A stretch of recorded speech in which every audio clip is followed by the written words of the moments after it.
Olá, aqui é a Arcadianos. Uma coisa é certa, jogamos em discos ópticos há um bom tempo e hoje 10 fatos sobre discos de videogame que você provavelmente não sabia.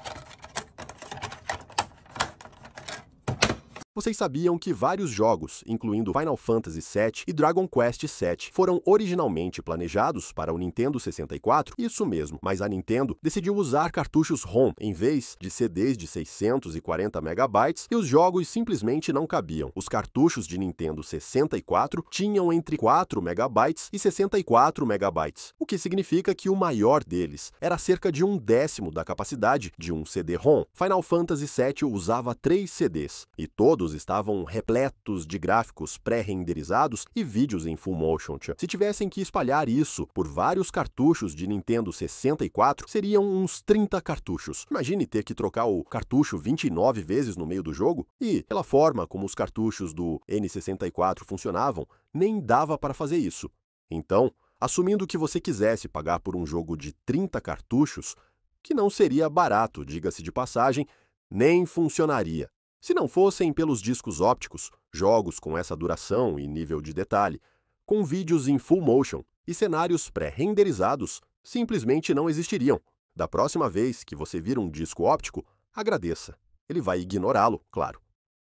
O Wii usa um código hexadecimal 0D151E a 5E, que na verdade se lê disease, doença, em LitSpeak ou HexSpeak. Não importa se você acha a primeira ou a segunda metade dos anos 90 mais legal, o fato é que esse código é usado para abrir uma partição do disco do jogo. O que isso significa? Um disco, seja ele um HD ou um disco óptico, qualquer forma de armazenamento digital, funciona como um subdrive. Os discos do Wii geralmente têm uma partição para atualização e outra para o jogo. E como em qualquer outra função, você precisa de um código para alternar entre essas partições. Para o Wii, a Nintendo escolheu o código disease, uma pequena e engraçada olhada na mente dos desenvolvedores da Nintendo.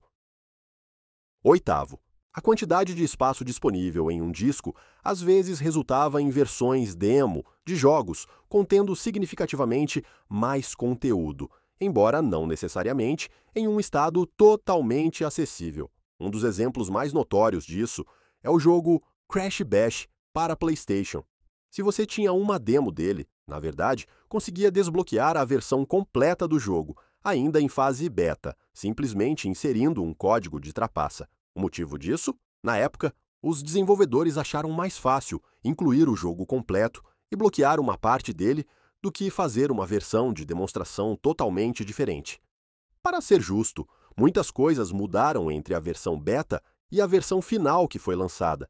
Mas você consegue imaginar o impacto nas vendas se as pessoas tivessem descoberto que tinham a maior parte do jogo se possuíssem uma cópia da demo? Felizmente, demorou cerca de 9 anos após o lançamento do jogo para alguém descobrir isso. Não dá para saber se usar o excesso de espaço para evitar um pouco de trabalho extra é preguiça ou genialidade, mas faz a gente se perguntar: quantas demos são assim, afinal? O mundo talvez nunca saiba. Sétimo, essa mesma abundância de espaço fez com que alguns desenvolvedores fizessem umas coisas mais travessas. Se você pegasse o disco de PlayStation de Tiger Woods PGA Tour 99 e colocasse em um drive de CD-ROM de PC, você podia acessar uma cópia do curta-metragem The Spirit of Christmas. The Spirit of Christmas é, na verdade, o primeiro exemplo do que hoje chamamos de vídeo viral, só que naquela época não existia YouTube, então ele tinha que se espalhar de outras formas, geralmente por fita VHS. E como muitas cópias desse curta foram circuladas, seus criadores receberam sinal verde para criar uma série chamada South Park. South Park já estava no ar há alguns anos quando isso aconteceu, e a inclusão dessa cópia do curta não foi autorizada. Então a EA de fato recolheu os discos. 6. Limpar um disco de jogo sujo, arranhado ou com marcas de dedo não é tão difícil quanto parece. Tudo o que você realmente precisa é pasta de dente. Sim, parece bobagem, mas funciona. Basta espalhar uniformemente um pouco de pasta de dente, daquelas regulares, não em gel, branca, por todo o disco numa camada grossa, o suficiente para não ver o brilho do disco por baixo. Deixe agir por uns 2 a 3 minutos. Depois, lave em água fria e seque com uma toalha macia. Se isso não funcionar, você sempre pode levar o disco para uma máquina de resurfacing. Geralmente não custa muito para polir o disco.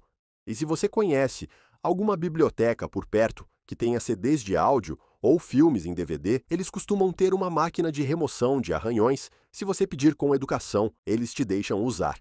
O motivo pelo qual um disco Blu-ray pode armazenar 5 vezes mais dados que um DVD o laser é azul. Blu-ray, laser azul. Entenderam? Brincadeiras à parte, um laser azul tem um comprimento de onda mais curto que um laser vermelho. E com um comprimento de onda mais curto, mais ondas atingem em um período menor. Isso se traduz em uma precisão maior na leitura e gravação de dados. É essencialmente um laser mais potente. Você provavelmente já notou que existem duas grafias para disco. Uma com C-Disc e outra com K-Disc. Pois bem, vamos facilitar sua vida agora. Disc com C se refere a mídias ópticas, como Blu-rays, CDs e DVDs. Já Disc com K se refere a mídias magnéticas, como disquetes, floppy disk, discos rígidos e outras coisas do tipo. Na verdade, faz sentido que tenham feito essa distinção, porque conseguir diferenciar entre mídia magnética e óptica pode ter usos práticos, especialmente nas etapas de logística e planejamento de projetos. Terceiro, um novo disco incrível e estupendo caminho, usando algo chamado cristal de memória, desenvolvido na Grã-Bretanha. Os dados armazenados em um desses cristais de memória podem, na verdade, sobreviver por 1 milhão de anos sem serem perdidos. Ele usa cristais de sílica pura, o que é bem inteligente, e armazena os dados em 5 dimensões. As 3 dimensões do espaço normal, além de 2 dimensões extras, armazenam até 360 terabytes de dados. Para ter uma ideia, você precisaria de uns 500 mil CDs convencionais para armazenar a mesma quantidade de dados. Lá atrás, antes do áudio MP3 se tornar popular, os CDs de jogos frequentemente tinham suas músicas como faixas de áudio de CD normais. Então, se você colocasse o CD do seu jogo em um CD player ou no seu PC, ele tocaria a trilha sonora do jogo. Essa era uma função bem legal, mas ocupava uma parte muito grande do armazenamento do disco, porque áudio não compactado, obviamente, ocupa mais espaço do que áudio compactado. À medida que surgiram codecs melhores para compactar áudio, ficou muito mais vantajoso usá-los em vez de áudio de CD, porque você obtinha quase a mesma qualidade de som sem lotar seu disco com dados, deixando mais espaço para o jogo. E a coisa número 1 que você provavelmente não sabia sobre discos: alguém fez um trocador de discos de Lego ridículo para seu Xbox 360. É super barulhento, leva uma eternidade e parece quase sem propósito. E se você nos perguntar, esse é o propósito perfeito para ele. Provavelmente foi um projeto bem divertido, e embora não seja realmente benéfico, por que não?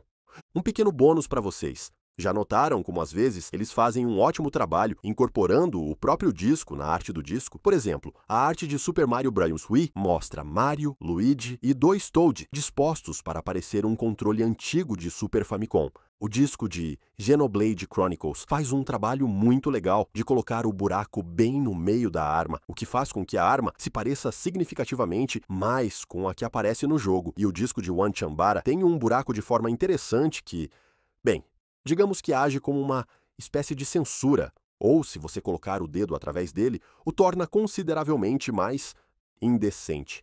E aí, arcadianos, se vocês sabem mais sobre discos do que nós e querem compartilhar algo super interessante, ou só querem mandar umas piadas, deixem um comentário.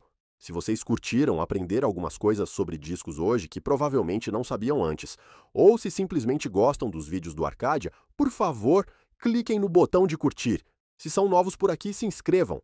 Postamos vídeos novos todos os dias. E vale muito a pena ser um dos primeiros a vê-los. É isso aí. Agradecemos a todos vocês por assistirem a este vídeo até o final. Vocês definitivamente fazem valer a pena continuar fazendo isso. Nos vemos na próxima.